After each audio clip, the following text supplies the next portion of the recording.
This is Chris Ransom of Draft Utopia.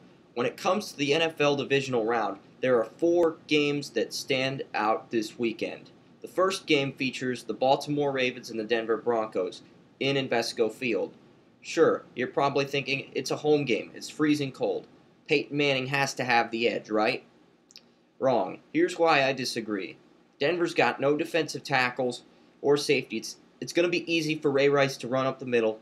Plus, Joe Flacco went 0 for 6 on third down conversions the last time these teams met. Do you really think that's going to happen again? On the defensive side of the ball, the Baltimore Ravens have players like Haloti Ngata, Terrence Cody, and Pernell McPhee that can get pressure on Denver's interior offensive line. At linebacker, you've got guys like Terrell Suggs, Paul Kruger, Courtney Upshaw that can get pressure on Denver's offensive tackles, really making things difficult for Peyton Manning. I think this game is going to be far more concerning for Manning than it is for Flacco, despite what the critics think. I think the Ravens come out and really surprise a lot of people and win 20-14. Second contest features the Green Bay Packers and the San Francisco 49ers. The 49ers are led by Colin Kaepernick at quarterback. Alex Smith was the starter heading into the season. Last time these two teams met in Week 1, it was Smith that delivered the victory over the Green Bay Packers. This time things will be different as the teams will be playing in Candlestick Park. Aaron Rodgers is eager for revenge.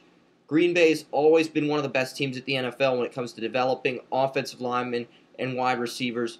Sure, they've given up the most sacks in the NFL.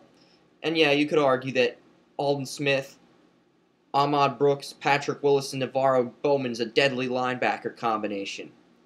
Who does San Francisco got at cornerback? You've got Deshaun Goldson and Dante Whitner as your safeties. You're going to have to stop Greg Jennings, James Jones, Randall Cobb, and Jermichael Finley with this secondary. Rodgers is going to have a big day. San Francisco's going to need 1 or 2 turnovers to work in their favor if they expect to get the victory. And with Justin Smith out, I don't see it happening. Green Bay advances to the NFC Championship game. The Seattle Seahawks go to the Georgia Dome to face the Atlanta Falcons. Everyone's picking Seattle to win this game because they're the hot team right now.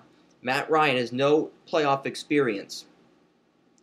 I disagree because Chris Clemons, the star player, the heart of Seattle's defense who registered 11.5 sacks, he's out.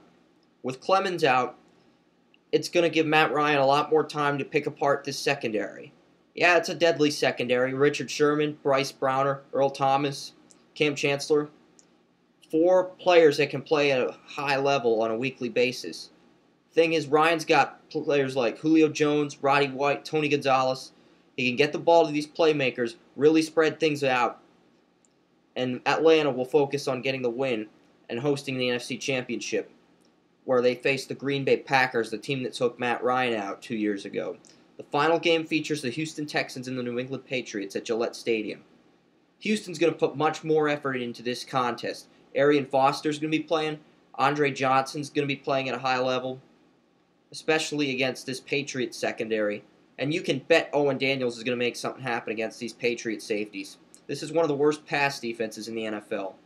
The thing is, Rob Gronkowski and Aaron Hernandez are back. They're both playing for the first time since Week 1.